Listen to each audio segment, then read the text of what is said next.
Shabbat Shalom, everyone. Welcome back to another of our Torah study sessions. Although today we're not going to be studying any Torah because it's almost Pesach, and I would like to talk about that instead. I hope you've all been doing well and are getting ready for a Seder, however you're able to do it, whether you're able to do it in person with some people, maybe people who you live with, maybe a small group of family who's already been vaccinated, maybe online. I don't know. There are a lot of options out there. But whatever it is, I hope that you have a good celebration about it. Yeah. Mostly what I want to talk about is in Hebrew, the word for Egypt in Torah is Mitzrayim, which also is the phrasing for a narrow place. And the Jews, of course, when they leave Egypt, they don't go to Israel right away. They end up in the wilderness.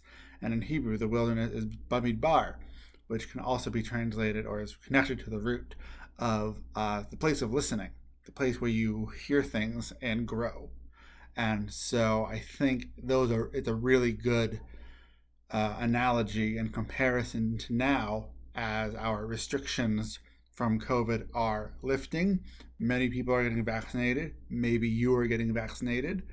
And whatever the situation is, the restrictions that we've had for the last year that maybe we've gotten used to, maybe we've adjusted to. I know earlier during the pandemic, I talked a lot about how to adjust to these restrictions and how to be able to survive and maybe even thrive during these restrictions, which is very important. But now that they're ending, those restrictions may not be as useful. And the methods that we've had to thrive in those restrictions may not really work anymore. I'm not saying don't be safe, don't take precautions. Obviously, that's very important as well. But as things, frankly, get better, we need to sort of undo the seatbelts that we might have done on ourselves, the safety straps that we needed for this pandemic that were very important, but are now sort of outdated. We celebrate during Passover the exodus from Egypt, the exodus from slavery, the exodus from the narrow place, a place that was restricting us. When you're a slave, when you are living in a foreign country and not accepted as a citizen there, then you are limited in what you're able to do. And so leaving that place is a good way to make sure that you'll be able to grow. And obviously, by leaving the restrictions behind, it really just means sort of putting them to the side, forgetting them, not applying them as much so that we don't get left behind and we don't end up stuck in a pandemic mindset for longer than we need to.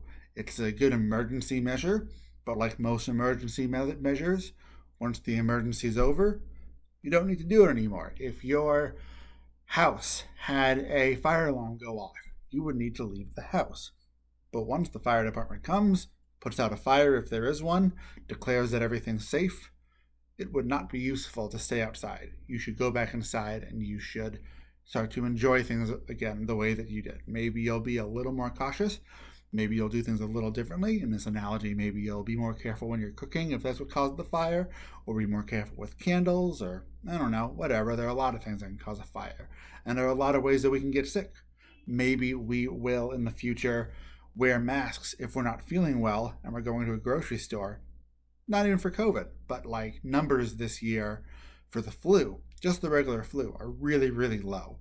And a lot of people think that the reason for that is because we were all wearing masks for COVID, which is a very scary disease, and the flu, which is a scary disease, but less so. The flu couldn't be contracted and transmitted from people to people anyway, as usual. And so these precautions do have other uses, but you shouldn't go around all the time with a mask on, and you shouldn't stay at home all the time in your own personal lockdown. That would be bringing Mitzrayim, bringing Egypt into your own house and into your own soul, and that's a bad thing to do, and you shouldn't do that.